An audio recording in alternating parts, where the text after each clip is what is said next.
Okey-doke. Let me just say yes. Yes. Good morning, everyone. Good evening, good afternoon, wherever you are in this great, big, beautiful world.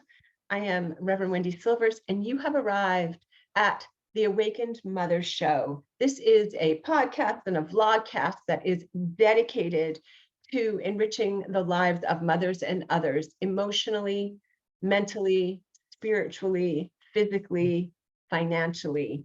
And I am so delighted that today we have somebody who is so near and dear to my heart and our family's heart. And her name is Akuyoe Graham.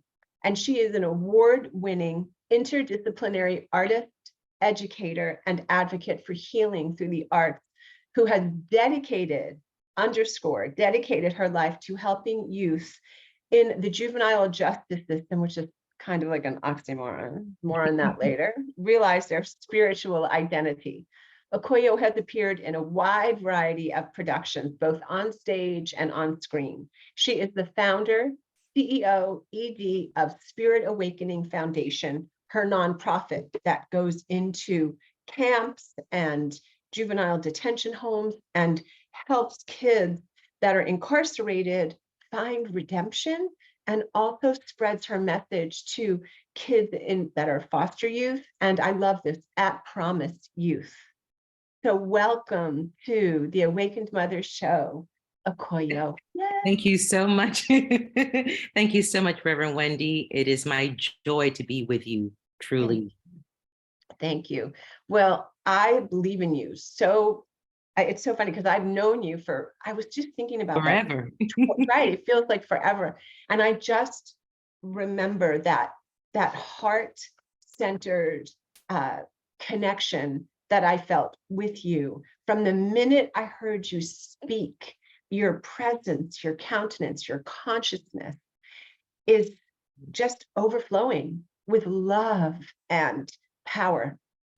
Thank you, Reverend Wendy. Yes. And I could say the exact same to you. One of my fondest memories was actually when you were pregnant with the magnificent Joy May.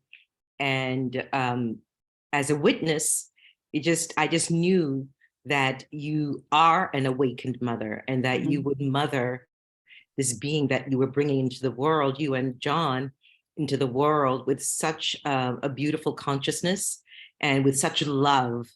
And I'm just so grateful that that is what has happened, and that you are such a devoted and beautiful being, both you and your husband as parents. So I always like to thank parents that raise really wonderful beings, because in the line of work that I do, I get to see the antithesis of that so often.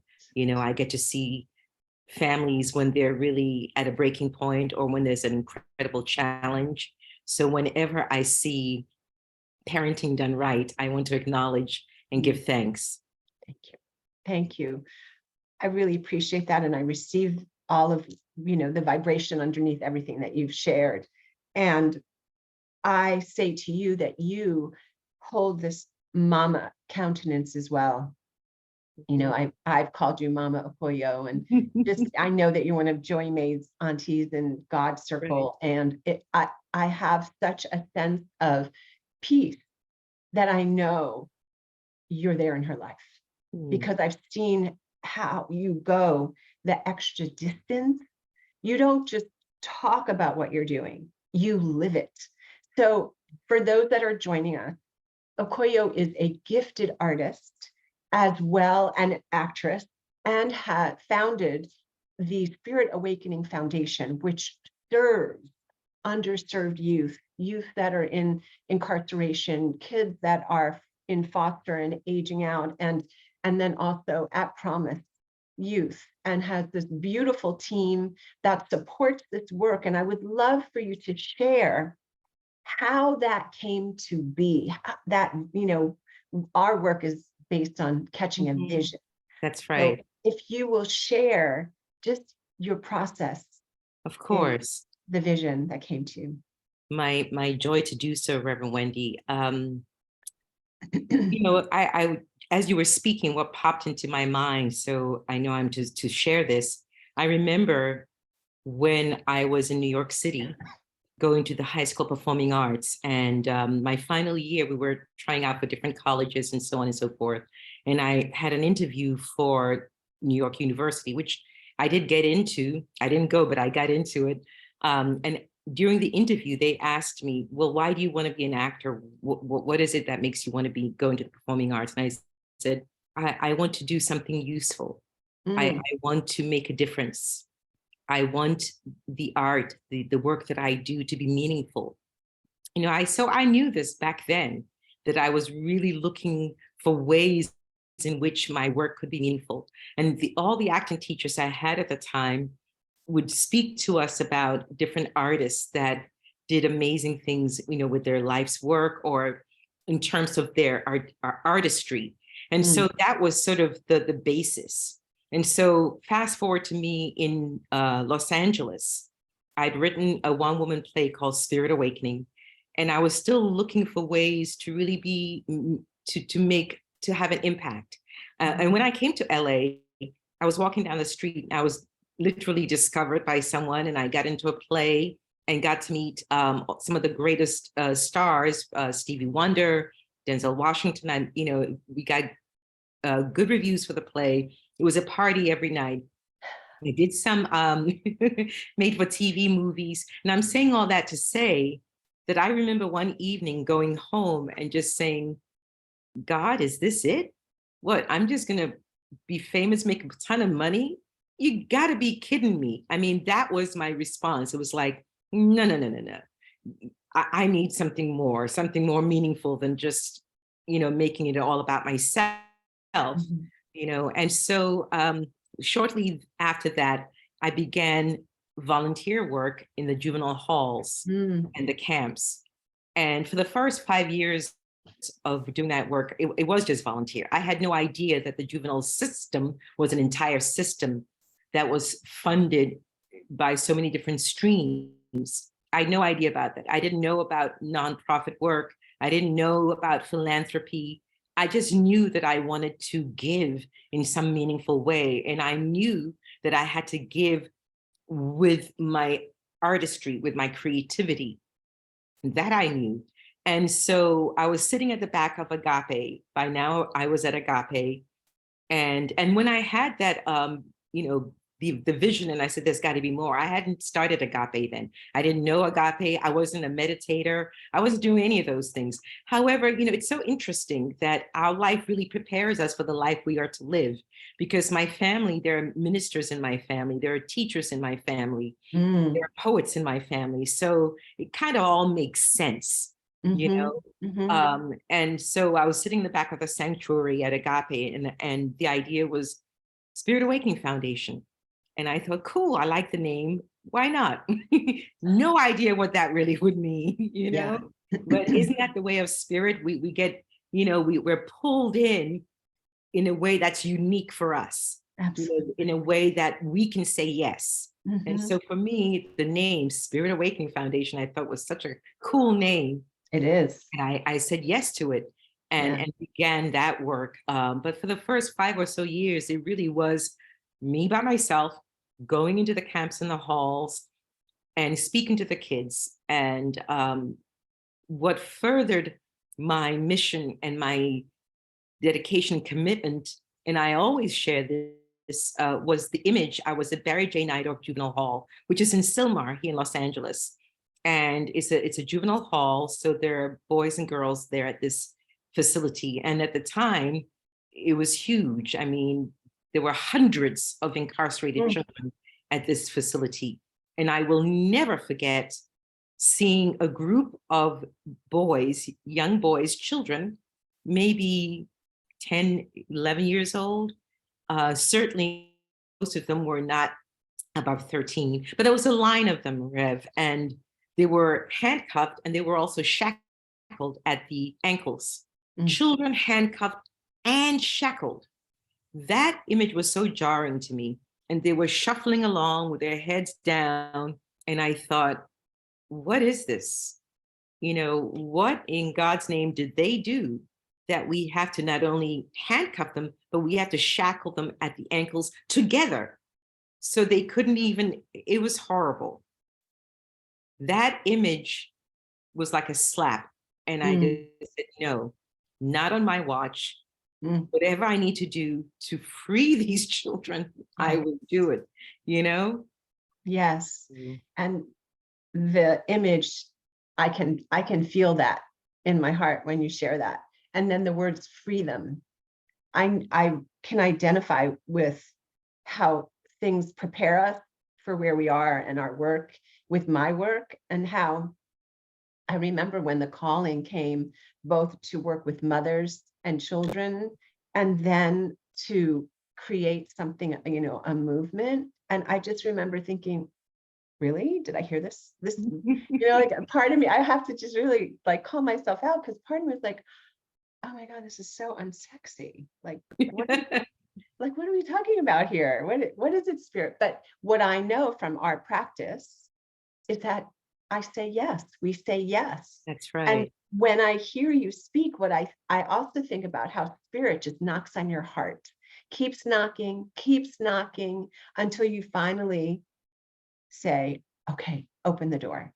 That's I right. am, I'm here for you. And so the programs that you offer these Mhm. children, well, I'm going to back up. So because we are spiritual beings having a human life experience, and the emotional journey is something that is given to us as humans, Mhm. what is your work? What is the work that you do so you are free when you walk into a place like that and you see little children shackled and shuffling as That's you. a great question. Great question, Reverend Wendy. My work is also, it's really the same as that which we offer in our programs. I practice meditation. I Mhm. pray a lot, both of those things a lot. There's not a Yes. day. If I don't pray and meditate, I feel out of sorts. I Mhm. can't even imagine living a life without those skill sets now. I can't imagine a life. I don't want to imagine a life where I do not immediately open my eyes and pray and give thanks for the gift of life. And maybe it's a function of getting older, but now Mm. this life is just so much more precious to me because I see, and I maybe because of the past 3 years we've had with COVID and seeing so many people transition, Mhm. so I recognize that this is so fleeting and it is such an extraordinary gift, even in those moments where I'm not having fun, even in those moments where it's challenging. I appreciate it all, even though tears may be streaming down my face. It's like, I love life, and I appreciate it. I may not be having that experience, but so those are the practices that I have. I like to take walks by the beach. It's one of my Mhm. favorite things to do. And I try to do that every day. And if Mhm. I don't get to the beach, at least I walk. So I do things that help to ground me, things that help me to feel safe within myself, Mhm. so that when I'm in front of participants in our programs, it's not just about me telling them what to do, because you can't really tell kids what to do. You sort of have to model it for them. Right. You can tell us about that. They don't hear what you say, they hear what you do very loudly. So it's not about trying to model perfection. It's about trying to model authenticity, to be Mhm. authentic, to be What myself. mm, what a gift.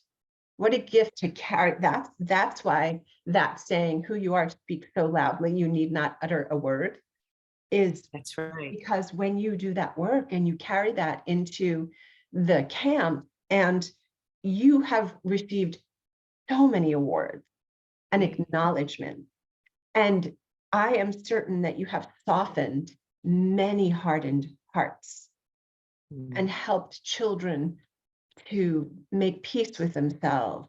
Is that part of the work that you are doing in the camps and with the kids that are outside of the camp? Mm-hmm. And I remember too, one time I was shopping, grocery shopping, and this woman, I didn't know her, approached me and she said, I know who you are. You are Akuyoe Graham, Spirit Awakening. I said, yes, ma'am. And she said, I recognize you because my nephew has a book with your picture on it. And she just said thank you. And her nephew was at Los Padrinos Juvenile Hall, and she thanked me because she said, he said, you're just so kind. Mhm. You're just so kind. You know, Yes. in a space where kindness is a premium, you know, where it isn't often experienced. She said, Mhm. thank you for being kind. That's been one of the best responses I've ever gotten to this work, I must Mhm. say. Really touched me, you know, that the young man in question would really be responsive to kindness and Mhm. recognize it, you know, Mhm. and appreciate it. Yes. So that really touched me. Yeah. It's beautiful and it's true.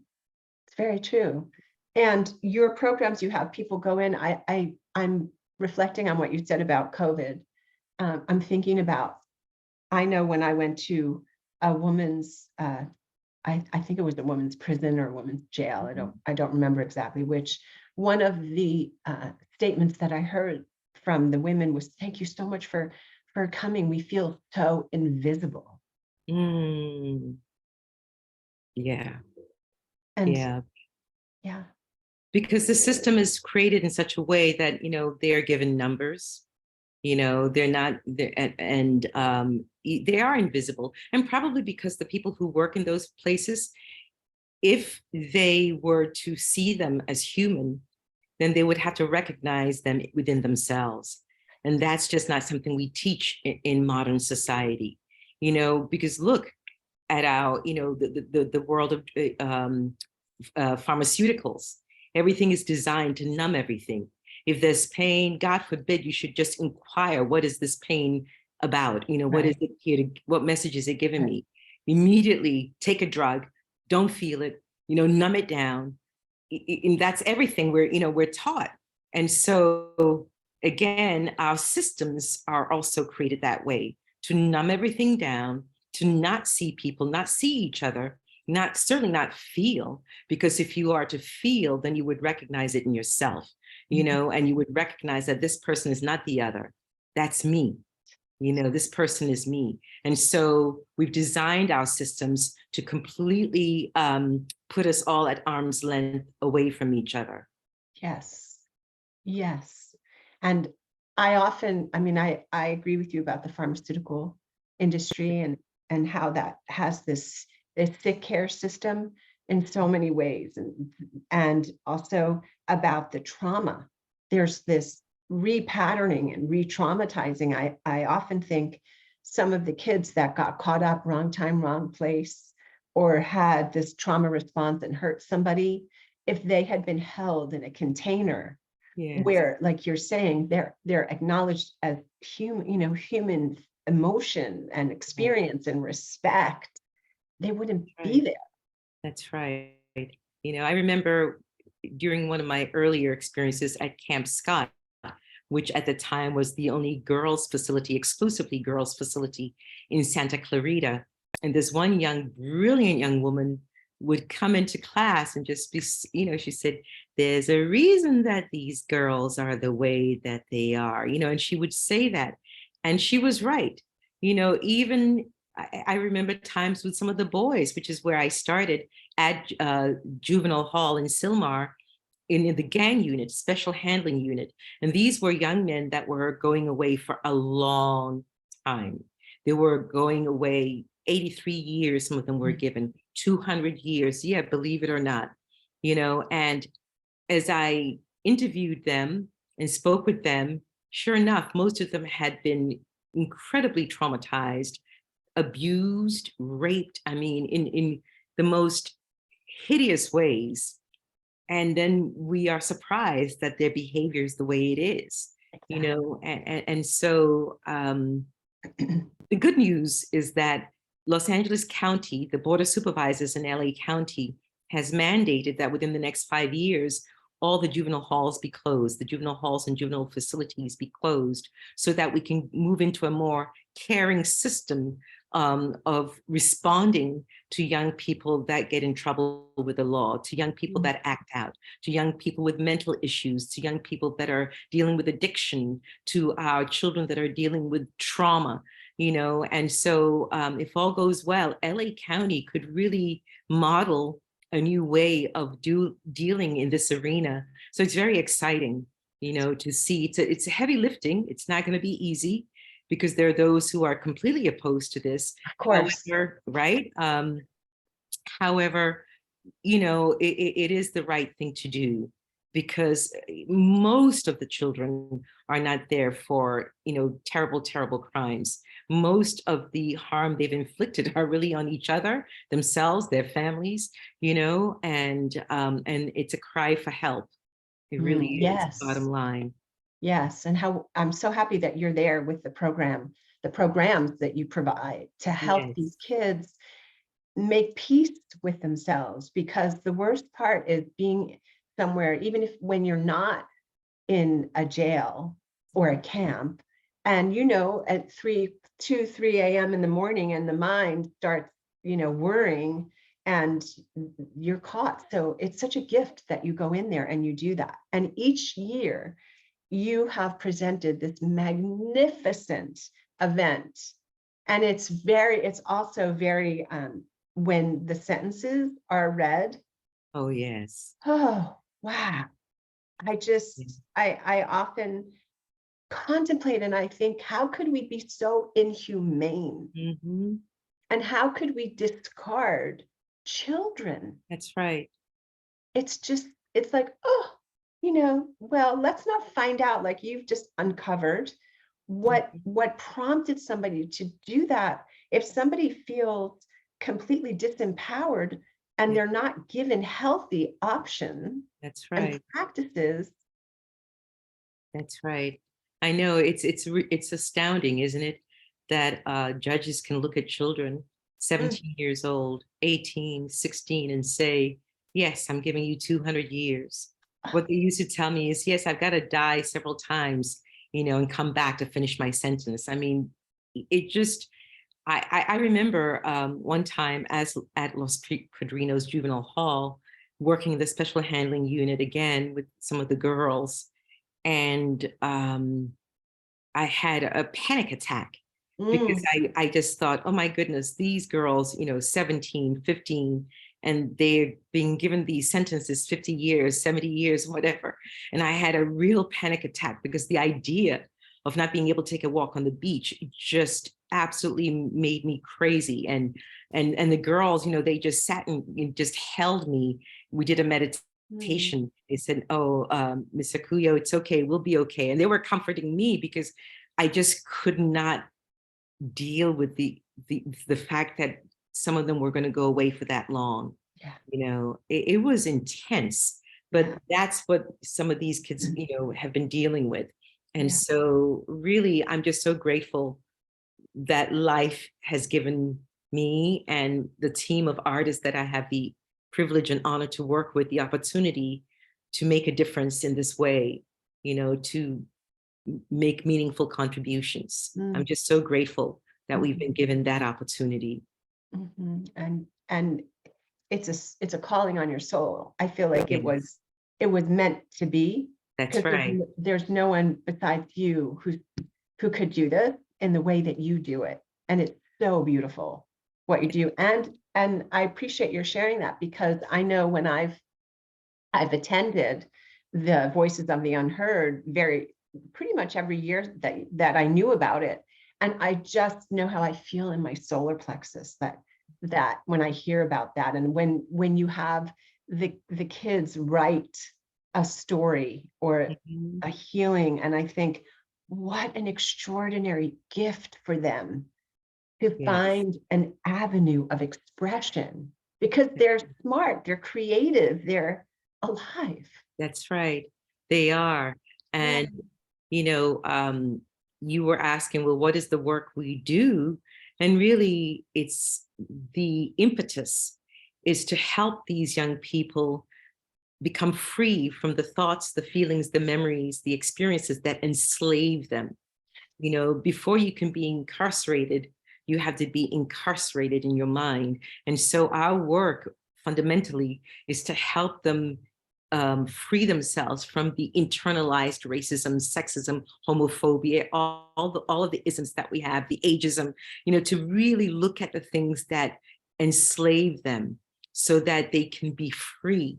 You know, one of my favorite exercises when I'm in the camps, in the halls, when the kids are going to meet, you know, for a hearing to the judge or the courts, you know, and I would remind them, Dr. Martin Luther King Jr. said, you know, stand straight and tall, because a man can't ride your back if you're standing tall. You know, so I would say to the kids, when you walk into that courtroom, you're not walking in there as a beggar or as a slave. You're walking in there. I said, walk in there intentionally. Walk with your head held high. You know, it's not your ego, but you walk with your soul. Walk with all of who you are. And when you speak to the judge, look at the judge. You know, don't be afraid. Just go in there with everything in you. Go with your full self. And it is very powerful, you know, because most of them have not been encouraged to do that. You know, again, they've seen the antithesis of that. You know, so to model for them what it means, again, to be authentic, to be your own true self, you know, without needing approval from others. And it doesn't matter if they like you or don't like you. Right. You know, that is none of your business. Right. You know, and actually you don't want to live a life where everybody likes you. Number one, it's impossible. Number two, this means you're not doing anything. You know, go in there, yes, make a rift, make a shift, you know, get on their nerves, you know, irritate them. That's our jobs, you know. Right. So disrupt that pattern. That's set right. yourself free. That's right. Yeah. That's right. Beautiful. Well, I know you're also an author. Yes. Yes. And is that something that the kids read when is this part of the curriculum? I mean, I'm sure it changes the curriculum, because as you continue to grow and evolve, I'm certain that the That's programs grow and evolve with you, because that's just the nature of absolutely. Yeah. And curriculums are living organisms, you know. Yes. It's not like there's something you've done and it stays that way. To me, the beauty of the Spirit Awakening curriculum, and I can say that because I'm very aware that it came through me. Yes, I may be the author of it, but really, where did it come from? It comes from the Creator, you know. I said yes and allowed it to birth itself through me. And so what I love about our curriculum is that depending on who's teaching it, and it's so wonderful because on the Zoom call right now, some of the artists that I work with are all here, and each one of them teaches this in their own unique way. And that's what's so beautiful. You know, we have a training, of course, and they're trained in the ways of the curriculum. However, they know that they can take ownership, and they will teach it very differently from the way I teach it. And that's as it should be, you know, and so that's exciting to me. And yes, when I'm teaching, I will use some of the things that I've written, whether it's my play or the little book of transformation or poems that I've written, or stories, some of the stories that have been published. I will take that with me. So I have a whole suitcase full of, you know, work that I've done myself that I can share with my students to encourage them as a way to help them free their voices, discover their voices, and free them to create their own unique expressions as well. Wow. Just gorgeous. How empowering. You know, what a service to provide for these kids, really. So will you say about how you have been able to win their trust? Because with kids and teens, that's a walk. Yes, it is. Yes, it is. You're so right. I think for me, it comes from showing up. They see me show up and I don't teach as much as I used to, but you know, I would, from where I live to driving to these places where they're held, and it's not like around the corner from me. Yeah. You know, I mean, sometimes I'm driving an hour and a half, 2 hours one way to get to them. So showing up consistently. Yes. You know, whether we're having tons of rain or it's 150 degrees, showing up in authentically, being there for them. They see that. I've had kids who, when they were in the program, were rude, they didn't participate, but when they're out, they might see me and go, Miss Akuyo, I love your program. I'm like, are you kidding me? You gave me hell. It goes, no. You know, sometimes I had to do that just to be safe in the space, but you really care for us, don't you? You really care. And I think again, they have to see it. Yes. Children have to see it, Yes. that it has to be, they have to feel that they can trust you. And how will that happen? Well, that's got to be built. Yeah. That's got to be built, and the showing up. I remember we had a, a presentation and at a different space, and there were all these probation officers were there. You think they were, forgive me, you think they were, patrolling Jeffrey Dahmer or something. It was inundated with all these officers with these kids. And one of the probation officers, when she looked at the interactions between me and the kids, she goes, "They really love you. I have not seen that. They really genuinely love you." Well, I really genuinely love them too, Mm. So I see so often adults go into these spaces and they're afraid of them. They're afraid of the kids, these young people. And I can understand sometimes the behavior is really abhorrent. The behavior can be really ugly. Yeah. I'm not gonna lie. It's not easy work. It's not for the faint of heart. It Right. is hard work. And Mhm. you will, they will bring you to your knees, and yet at the end of it though, if you keep showing up in love. Now, in love doesn't mean I don't have boundaries or that anything goes, because I've seen that too. I've seen adults, artists come in and like, oh yeah, write anything, do anything you want. And it's like, no, no, you don't get to do anything or write anything. You have to raise the standards, Yes. and give them something to reach for. And they'll do it, they'll reach for it. That's You so know, profound.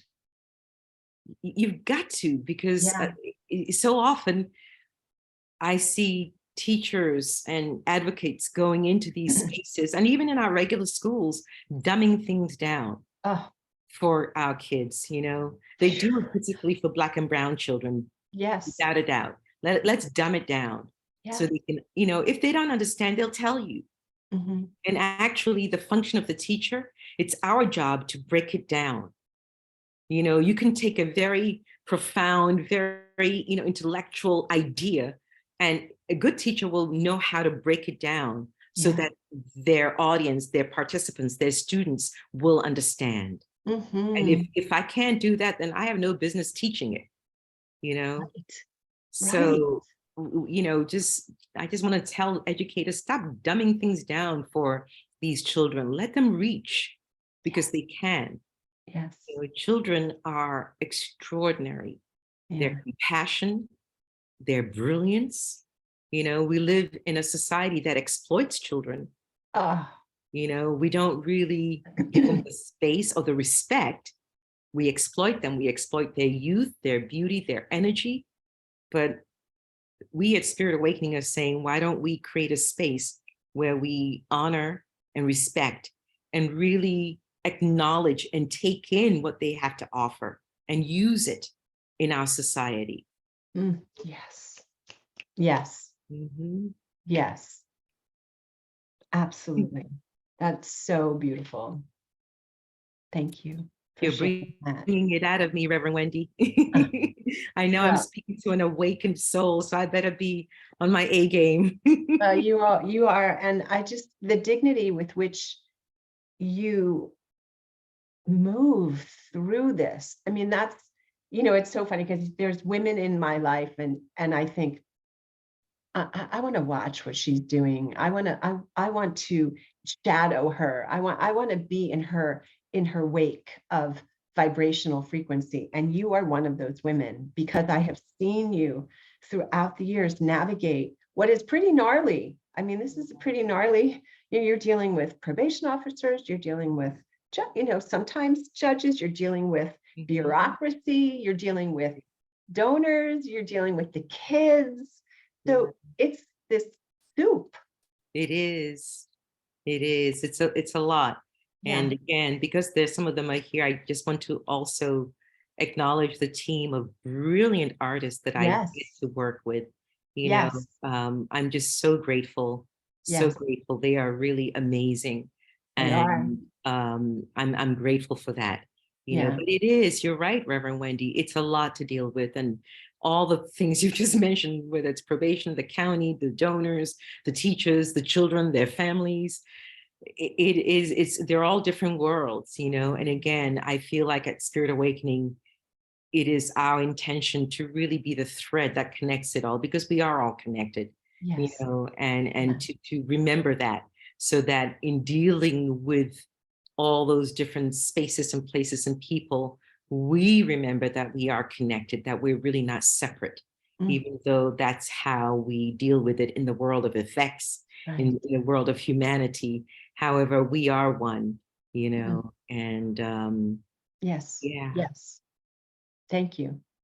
Thank you for bringing that back to it. I think of that as, that's the center. That's the yes, center point. And then there's the tributaries or the octopus legs, but right in the center that's is the right. heart, is we are all one. We And are you one. are an emissary of such divine love Mm. and redemption, coming home to themselves, helping them get free. So thank you for that so much. Thank you for your work and your being in the world. Thank Really. you, Reverend Wendy. Mm, So are you going yes. to be watching Voices this I Friday? was just going to ask you if you would share about Friday night, November 4th, online. That's right. Yes, and I'm going to make sure that it's in the liner notes. We are Oh, good. YouTube, Rumble, Spotify, Anchor, iTunes. So every Oh, that's platform is going to wonderful. have, the link to participate Friday night. It's free. What a generosity. So will you tell more? Well, Yeah. yes, definitely. Yeah, when we had a pivot to online, it just didn't make sense. And George and I speak about this all the time. It was like, you know, we just wanted to make it as easy as possible for everyone, just like you did for me today. You know, here's the link, just click on the link and you're there. We didn't want people to have to go and register or pay, you know, money, because again, it's been a challenging 3 years for everybody, you know, and now with inflation. So it's like, how can we make this as easy as possible for everyone? So, and also recognizing that doing it this way allows us to reach more people. You know, I do love the in-person, though, I've got to say, because there's something about connecting with one another. In any event, it is this Friday, November 4th at 7 p.m. Pacific time, and people can access it on our website at www.spiritawakening.org, or our YouTube or Facebook pages, and they just click on the link and they'll get right into the show. And I'm very excited. We have a special guest singer, two special guest singers, Joy May Silvers, and Ms. John Owens. and and again, kudos to you and John, Reverend Wendy. Really, it's raising a child at any time is no easy thing. And I like to think, especially now in this day and age, I think it's particularly challenging, you know, and you have raised such a caring, loving, beautiful soul. Thank you. So you certainly are an awakened mother. Thank you. So I'm excited for what we're going to share, some of the pieces again. Very, very powerful. Reverend Michael, teacher and friend and brother, will be joining us as always, giving us the opening evocation, and Mhm. also reading one of the pieces by a young man in our mentoring program who is brilliant. And Deborah Wilson, the actress, who's Uh-huh. an amazing actor. Um, she'll be joining us, Al Rodrigo. So it's going to be a beautiful event where we celebrate the resiliency, the purpose of our young people, because they do have a purpose for being here. And we hear the voices that wouldn't necessarily be heard, you know, and of course we'll close out with the pray for me, the call of the names. And can I tell you the power of praying? Yes, there are many organizations doing a lot of work, but can I tell you all those names that I know of, that I knew personally, most of them have gotten out, Ah, even though they were given those sentences. So it tells you, you know, the intentionality. That piece of the program is so powerful. It is so powerful because collectively, you know, and that is the pray for me is actually one of the most requests I get. In, even the toughest looking gang member, didn't pay any mind to me in the class. But as I'm leaving, Sakuyo, and they'll give me a note or they'll whisper, will you say a prayer for me? I'm going to court on Monday. Or, I mean, that request I have gotten more than any other request. Pray for me. So when we do that, it's very, very meaningful. It's very intentional, very intentional. Beautiful. Well, I was feeling called to pray before we joined, and I would love to speak the word for Spirit Awakening and I would love that. all the work that you are doing. So I'm just going to jump in and do a laser prayer. Just, my heart is overflowing with gratitude and thanksgiving for my beloved sister, Akuyoe Graham. How grateful I am for the way God shows up as Akuyoe and Spirit Awakening. How grateful I am to pause and recognize, mind myself that this infinite, invisible presence that is called by so many names and answers to them all is right here, right now, revealing itself as my life in every cell and every organ, action, and function of my body, my mind, and my spirit. I am one with the one.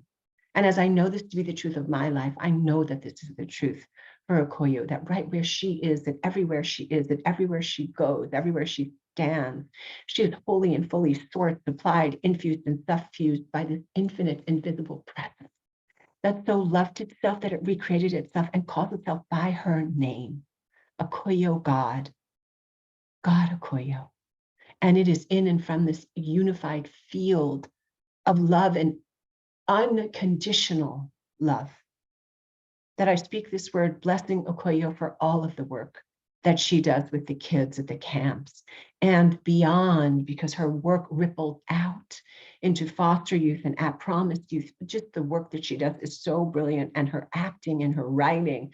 So just blessing Akuyoe, blessing her beloved, her husband, Matt, and her mom, and blessing all of the members of Spirit Awakening Foundation, Georgia and T and Juliet and Jason, everyone who shows up, Joy May. I just bless Spirit Awakening. I bless this event on Friday night, knowing that it is beautiful and magnificent and expansive and just blows the lid off everything that has existed before into a greater opportunity for these children, blessing these children, holding them high, knowing that right where they are, God is too. And so with deep gratitude for this and so much more than words can say or eyes can see, I simply allow this to be, knowing it is done, knowing it is so, I say, and so it is. And Amen. so it is. Ashe. Amen. Oh. Ashe. Mm. Thank you so much, Reverend Wendy, and shout out to Patty, who's here with us too. Oh, hi, Patty. Yes, Thank all you of for that this. beautiful Hi. prayer. And thank you for including Mas and my mama. Thank you so much. That really touched me. My pleasure. Thank you for being here. And I'll make sure you all that you have ways to connect with Spirit Awakening Foundation and the links so you can go Friday night. And remember, it's Pacific time. And I'll make sure that you have all links to connect with me as well. So have a beautiful, blessed day. Go forth knowing that you are powerful beyond measure, loved beyond description, and a force for good in the world. So spread your magic, peace, and many blessings. Peace and many blessings to you, Reverend Wendy. God bless you, your family, friends, and relations. I love you. Thank you. I love you too. It is my joy. Thank you. Thank you. Bye for now. Bye for now.